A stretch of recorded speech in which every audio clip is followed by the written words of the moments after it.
Wanted to do a quick video of me putting in these window boxes and a couple tips or whatever that I came up with or that I've been doing, not come up with.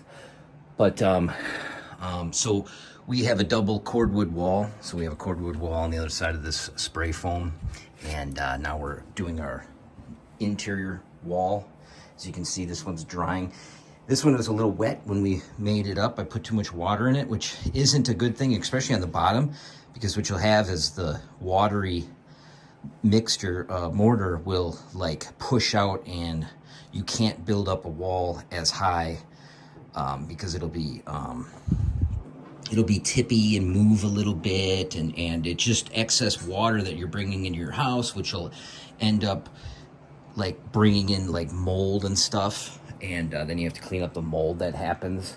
So we have the dehumidifier going all the time now, try to dry these walls out because it's so tight in here now with the spray foam. But anyway, so it's not the end of the world, but I'd rather have a wet mixture on the like the next day instead of the first day. I guess is what I'm trying to say. But back to the window box. The first thing I do, so this was the first part of the window box was already in, obviously, and we mortared around that, and we just screw them together with torque screws, 4-inch torque screws. And I think I showed that on another video. But what I do to put the indoor window box in is I screw a small board on two sides of the top. And that way, when I cut this board, I can just lay it on top, and I have something to screw down, 2 screws going down into this piece, right? And then when I get that piece done, I'll toe screw, if you will, 2 screws going into the other window box. And for those in the know, you start a screw kind of straight or on less of aggressive an angle, and you just put it in like 1/8 of an inch, and then probably like that I would start it, and then you can turn it, and then it'll bite and go in and not pop out the other side. You just have to get that right angle. But if you try to start a screw on that angle, it's really hard to do. So you just start it, get it 1/8 of the way in, turn it, and then it'll go in and not pop out the other side. And again, a 4-inch torque screw. So then I put both sides in, and then I slap the bottom underneath, put 2 screws in here, 2 screws from the bottom into the sideboards, and then I toe screw 2 on one this big. This is about a 4-foot wide window. And I saw this on the Facebook group, on Cordwood Facebook group. A guy beveled, I guess you will, the inside of his window, like you see here. This is not straight. It's actually got that bevel. And the reason I did that, at first I poo-pooed the idea, because I'm like, well, that's cool, but that's going to take so much time. And then I'm like, well, I'm going to live here for the rest of my life, hopefully. So I might as well take the time.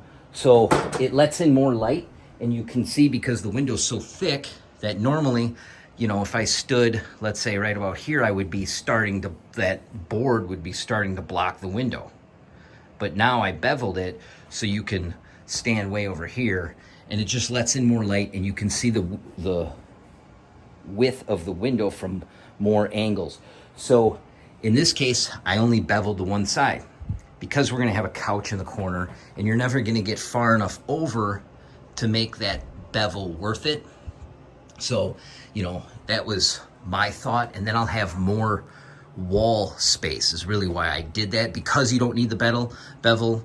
And I would like more wall space to put pictures or mounts or whatever, So on this window, I didn't bevel this side because I'll never be far enough over in the corner to make it, worth it. But this side I did bevel, because normally that's in line, so that's what I'm talking about there. And it wasn't very difficult, and I just did a 15-degree bevel. So I'll do the bevel on this side of this window, and there will be a wall eventually separating that, and that'll be the bathroom on the other side. This is our living room, will be our living room. So I won't bevel this side. And it looks pretty cool. And then the inside of the windows, I'm going to cover in tar paper. And then I'm going to put like a metal, I don't know what you call it. It's what they do when you put rock on the outside of your house, it's like a metal mesh. And then I'm going to staple that. And then I'm going to wrap this in the mortar and smooth it out almost like a stucco look. I've seen it on another house and it looks really cool. Because I think there's a such thing as having too much wood in your house. You know, you ever go into those houses where it's all tongue and groove and it looks nice and stuff, but the walls are tongue and groove, the ceiling's tongue and groove, and it's just too much wood. So I'm trying to balance it out. You know, we got a lot of wood and mortar, but and it doesn't look bad. It's just hard to make everything perfect. So I almost feel like if I was gonna do wood, I'd have to wrap this wood in another wood, and it's very wide. You know, this is it's probably like 18 inches or something like that in the end. So I actually didn't take my window boxes all the way flush or proud of my cordwood. I actually recessed it a 1/2 inch. So this is actually recessed a 1/2 inch, and the mortar comes up and kind of bevels in right now. And then when I get all the tar paper and all this other stuff, I'll come back and I'll put another mixture of mortar inside all this and match it up flush with this mortar. So that's why I did that. So the mortar will be coming up over the top of this wood. And then the other thing I thought, which I haven't come up with an exact idea how I'm going to do this, is I would like wood on the bottom. Just on the bottom, not the sides and the top. For the reason of we have dogs and they jump up and their nails will scratch the mortar, you know, and because you can pick at this mortar, even when it's dry, sharp claws, you would see that. So I don't want that to happen. You know, these are big enough where our little dogs will actually be up there, and we'll probably have a little dog bed up here maybe, I don't know. But, you know, you'll have the couch and a deer will come up and they'll jump up. Or at the front door, we have a low window. And we foresee problems with that being the case, that they'll scratch the mortar. So here's a window that I put the tar paper on. But it's a low window.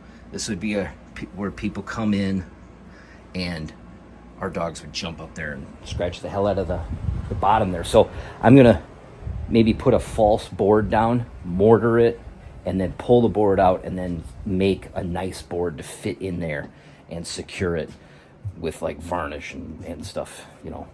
So, but anyway, I just wanted to show that. So you put these boards in and then you can start there and work your way down.